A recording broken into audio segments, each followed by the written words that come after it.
Mesdames, Messieurs, je tenais à venir aujourd'hui au Vatican pour exprimer au pape François le respect du peuple français pour son message de paix, de solidarité et de justice.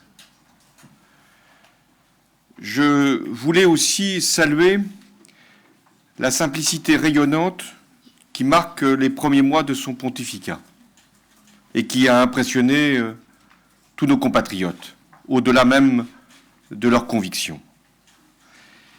Mais ma visite est également l'occasion de souligner la convergence entre le Vatican et la France sur les grands sujets internationaux.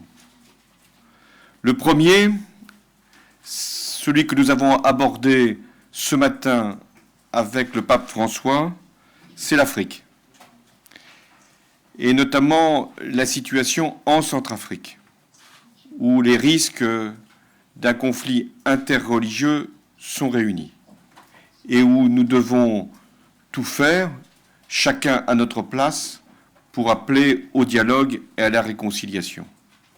À cet égard, hier, je recevais à Paris l'archevêque de Bangui et l'imam qui préside la communauté musulmane de Centrafrique, et ensemble, ils ont lancé un appel au dialogue que le pape ne peut que soutenir.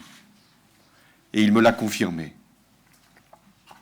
J'ai aussi voulu que nous parlions du père Georges qui a été libéré. Il était retenu au Nigeria, et ce fut un moment pour le pape François et pour moi-même de joie que de le retrouver ici. Nous avons parlé de l'Afrique aussi parce que c'est un continent plein de promesses, mais qui connaît aussi la pauvreté et des risques également pour son environnement. Et nous travaillerons là aussi dans nos responsabilités respectives pour que l'Afrique soit au cœur des discussions qui peuvent avoir lieu au plus haut niveau. Le second sujet que nous avons évoqué, c'est la situation au Proche-Orient, et notamment en Syrie. Je rappelle que le Saint-Siège est partie prenante de la conférence de Genève, participe en tant que tel. Et j'ai exprimé le souhait que le Vatican puisse accueillir la coalition démocratique syrienne pour bien faire comprendre que la paix doit être recherchée à travers une solution politique qui permette le pluralisme. Et la conférence de Genève doit être tournée vers la transition. Et c'est ce qui, là encore, nous a permis de nous retrouver, le Saint-Père et moi-même. Nous devons tout faire pour arrêter les combats et permettre de déployer l'aide humanitaire.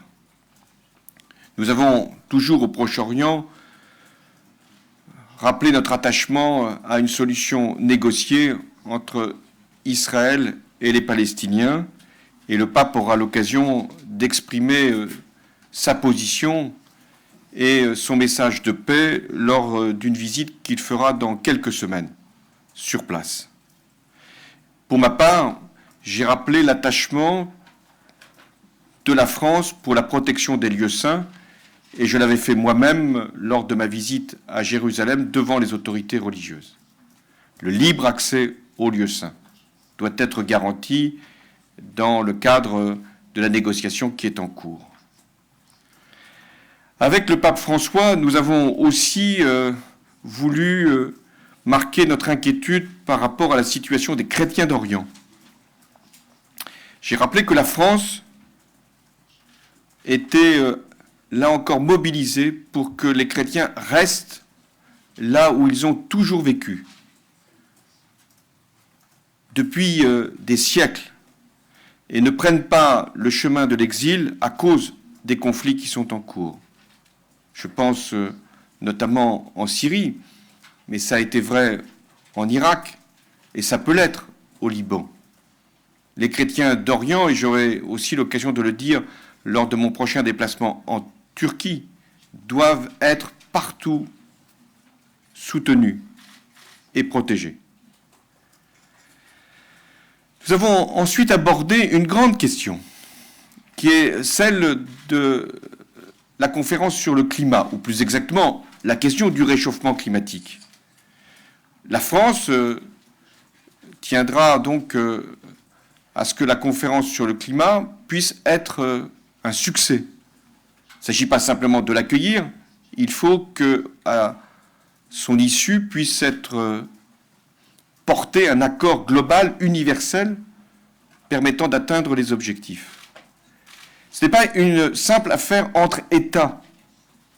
Et j'ai souhaité que les autorités religieuses, et donc le pape, puisse lui-même porter ce message.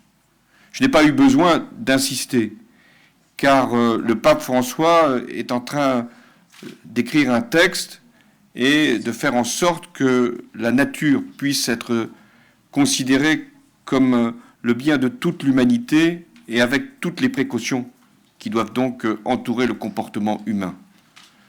Il a lui-même utilisé une formule, je la lui laisse, qui est que Dieu pardonne toujours, les hommes parfois, et la nature jamais quand on ne prend pas soin d'elle. Retenons au moins la dernière partie de la formule, car elle est juste. Et donc nous avons là aussi eu une convergence totale sur la mobilisation qui doit être la nôtre pour le succès de cette conférence. Nous avons aussi évoqué la condition des réfugiés, sujet qui tient beaucoup à cœur au pape François et qui appelle bien sûr les réponses appropriées de l'Europe et de la communauté internationale pour que nous soyons à la hauteur des drames humains que l'on voit trop se reproduire. Les paroles qu'avait pu prononcer le pape lorsqu'il s'était rendu à Lampedusa sont dans tous les esprits et donc doivent appeler les Européens à prendre les mesures appropriées, c'est-à-dire faire en sorte que les conflits puissent être réglés et que les accueils de réfugiés puissent être faits dans des conditions humaines. Nous avons enfin, dans cet entretien, parlé de la mondialisation, de ses excès, de ses abus et des inégalités qu'elle provoque. J'ai dit également le plein soutien de la France à tout ce que le pape François développe en ce moment par rapport au trafic des êtres humains, qui est un sujet qui doit être porté là aussi dans les négociations internationales. J'ai confirmé au pape François que la France défend partout la liberté religieuse, parce que la France, c'est la patrie des droits de l'homme, et donc de la liberté de conscience, de la liberté de conviction, de la liberté religieuse. Et en France, encore avec davantage de détermination par rapport à tous les actes anti-religieux qui peuvent être commis. Et notamment chaque fois qu'ils se produisent dans un lieu de culte. Ça vaut pour toutes les religions et notamment par rapport à la religion catholique. Nous avons la même détermination par rapport à tous les actes, sans distinction. J'ai rappelé que la laïcité de la République française garantit le respect de toutes les convictions et permet de vivre ensemble avec les mêmes règles, les mêmes principes qui valent pour tous les citoyens et pour ceux qui résident dans notre pays.